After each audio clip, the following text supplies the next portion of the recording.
6 mois plus tard, après la défaite de l'armée française, les troupes allemandes envahissent Paris. Jaugeard a un coup d'avance et croit pouvoir le conserver. Le 23 juin 1940, Hitler arpente la capitale et savoure sa victoire.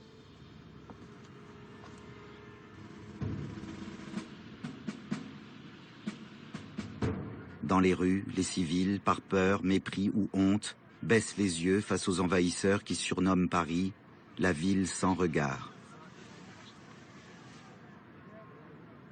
C'est dans cette ville sans regard que le 16 août 1940, Jacques Jaugeard doit recevoir l'officier allemand chargé de prendre le contrôle de tous les chefs-d'œuvre de la France occupée.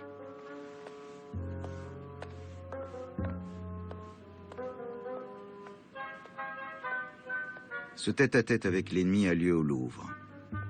Jaugeard, haut fonctionnaire d'un État en déroute, accueille le comte Wolf Metternich, militaire et grand amateur d'art aux ordres d'une Allemagne avide de conquête. Face au vainqueur, le directeur reste de marbre. Dans son journal, il écrit « Après une grande peur, l'homme est disponible pour le meilleur ou pour le pire. Choisissons-nous notre cause. Nous ne choisissons pas notre ennemi. » Les deux hommes se toisent. Dans une ville sans regard, se toiser, c'est déjà beaucoup. Wolf Metternich déclare avec ironie qu'il est heureux de saluer un haut fonctionnaire à son poste. Diriger, c'est prévoir. Jaugeard avait prévu.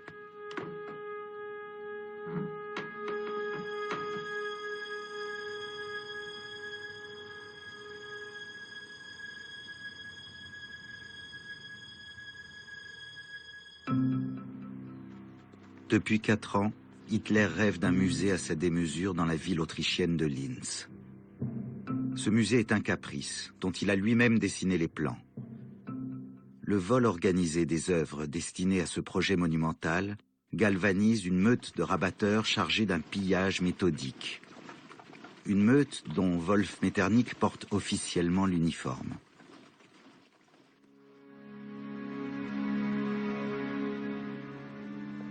Mais c'est dans un Louvre vide que Jacques Jaugeard escorte Wolf Metternich. Disparue la Joconde et le scribe accroupi. Plus rien, à part de la poussière, des œuvres de réserve et de vieux clous au mur.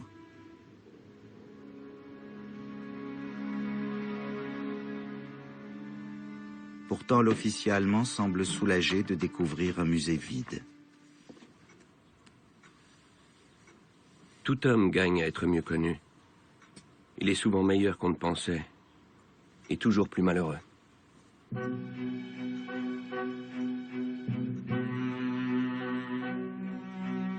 Peut-être Wolf Metternich est-il rassuré de savoir les œuvres en lieu sûr. Jaugeard ne dissimule rien. La transparence est son arme.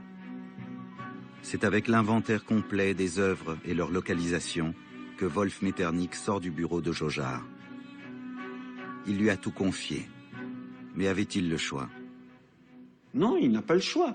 En donnant ce gage de bonne foi, je crois que le courant ne peut que passer entre les deux hommes. Parce que Metternich n'est quand même pas le premier venu. Wolf Metternich, 46 ans, est un soldat atypique. Professeur à l'université des Beaux-Arts de Bonn. Cet ancien combattant de la guerre de 14-18 n'est pas membre du parti nazi.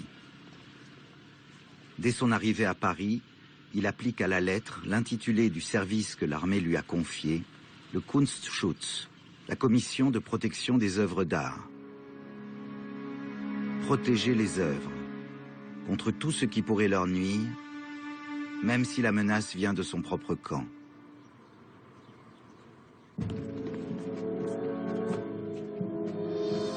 Le 15 juillet 1940, Hitler ordonne à l'État français et aux particuliers de déclarer tous les objets d'art en leur possession et interdit qu'ils soient déplacés jusqu'aux négociations de paix finale. Pourtant, le nazi Otto Abetz, ambassadeur du Reich à Paris, en charge de cette ordonnance, réclame la saisie de toutes les collections. Mais les musées sont vides et leur contenu en lieu sûr.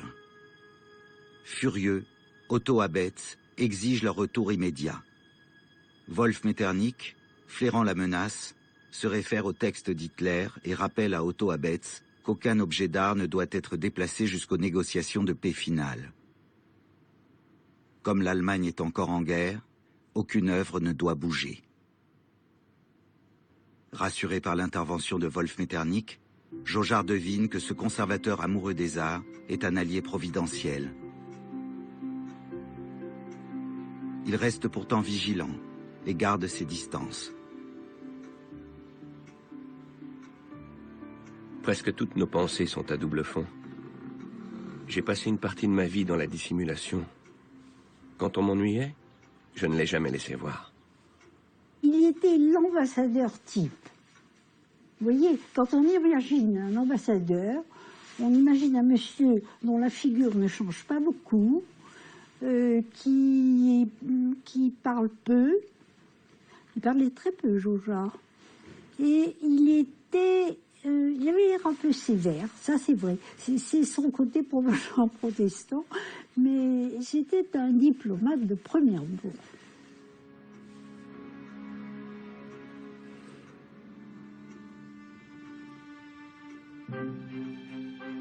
Ancien journaliste autodidacte, il est remarqué en 1922 par le président du Conseil, Paul Painlevé, qui l'engage comme chef de cabinet et lui conseille 4 ans plus tard d'entrer aux musées nationaux.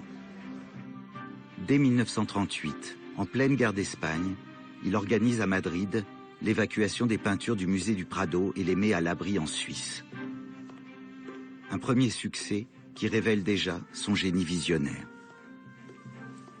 Il va se rendre au péril de sa vie sur des routes qui sont mitraillées par les aviations ennemies, et je reconnais là son sens de la rigueur et de son amour à la protection d'un patrimoine.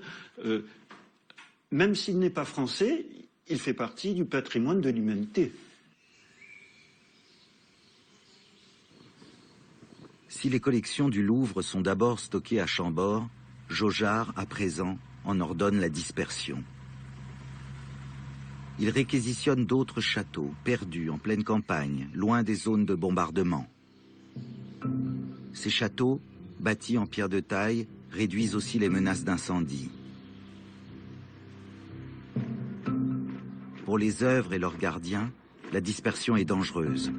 Le maréchal Pétain vient d'accepter que la France soit divisée en 2 zones. Jojard doit d'ailleurs faire face à un nouvel ennemi, son propre gouvernement installé à Vichy.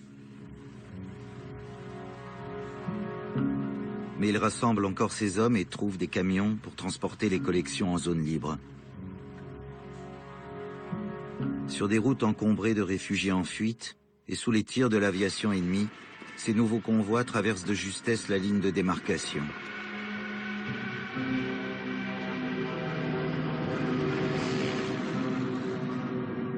Jojard conserve un coup d'avance. Les antiquités égyptiennes ont maintenant trouvé refuge dans un château du Gers. La stèle du roi serpent, la statue de la chatte basse-tête et le scribe accroupi sont même à l'abri des regards dans leur sarcophage de bois blanc. C'était extraordinaire, c'était la célébration de l'invisible. On était devant une caisse en bois blanc et on me disait, tu vois, ça c'est le scribe accroupi.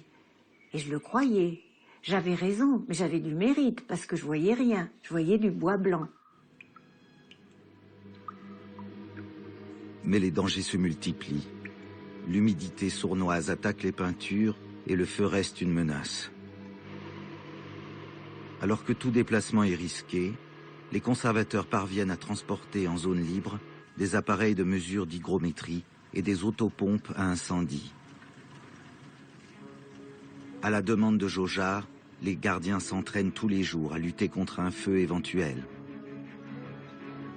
Pour éviter les variations de température qui dévastent les toiles, on leur installe le chauffage en hiver et des ventilateurs en été.